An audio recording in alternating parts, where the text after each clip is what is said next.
Krisis iklim mengancam kota-kota pesisir Asia tak terkecuali Jakarta. Meningkatnya permukaan laut yang ekstrim mengancam kota Jakarta sebagai ibu kota dan pusat bisnis Indonesia. Bahkan diprediksi negara akan mengalami kerugian hingga 68 miliar dolar Amerika Serikat.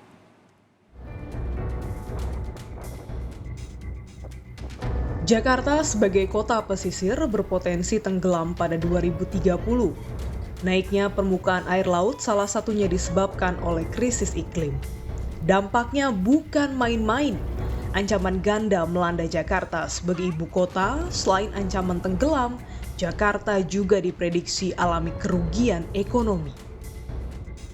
Peneliti Greenpeace Iklim dan Energi untuk Indonesia, Adila Isfandiari memaparkan hasil studi Greenpeace mengenai Asia Timur.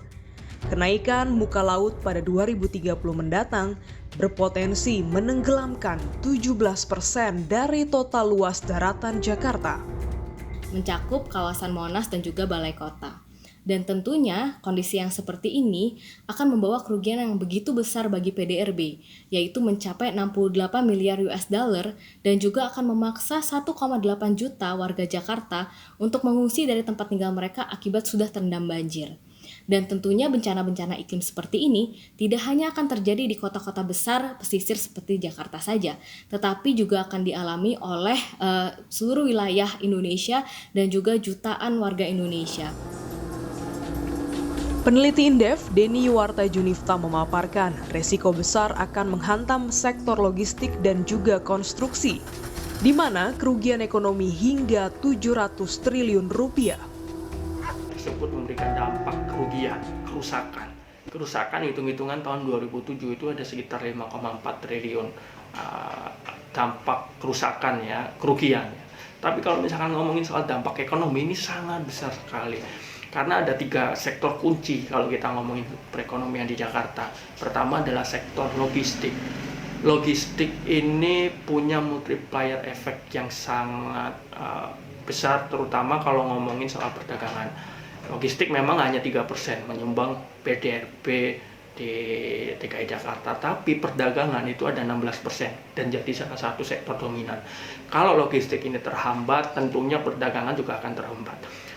16%, 16-17% itu berarti ada sekitar 460-an triliun PDRB yang kemudian terancam. Itu yang pertama. Kemudian konstruksi 11%. Kalau banjir ini menghadang memang itu punya risiko pada kerusakan ya. Dan itu kalau konstruksi aja sekitar 11% itu bisa berdampak sekitar 300-an triliun. Hal tersebut juga dikuatkan oleh peneliti geodesi ITB Heri Andreas. Ia menjelaskan kerugian ekonomi luar biasa dapat terjadi jika Jakarta tenggelam.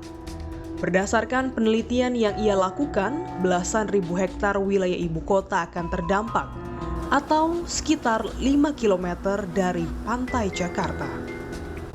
Di 2050 ya sekitar 16 ribuan hektar kelihatannya ya. Yang akan terdampak hingga 18 ribuan hektar lah. Itu tergantung nanti kita ingin skenario modelnya yang moderat ya, atau skenario modelnya yang kita buat lebih ekstrim gitu ya. Jadi bisa sekitar 16-18 ribuan hektar. 16-18 ribu hektar itu berapa kilometer Pak dari bibir pantai? Jadi bisa diproyeksikan kira-kira tidak hanya pesisir kan, bisa saja sampai ke Jakarta Pusat ini dampaknya karena banyak areanya. Sampai 18.000 hektar.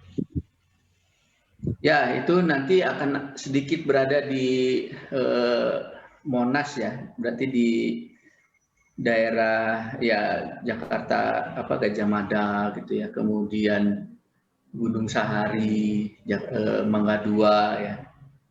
Jadi kira-kira ya bisa lebih dari 5 kiloan ke arah darat ya dari pantai bisa.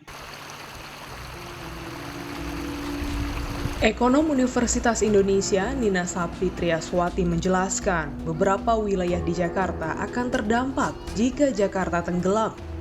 Sejumlah sektor perekonomian terhantam cukup parah hingga bisa mematikan arus perdagangan.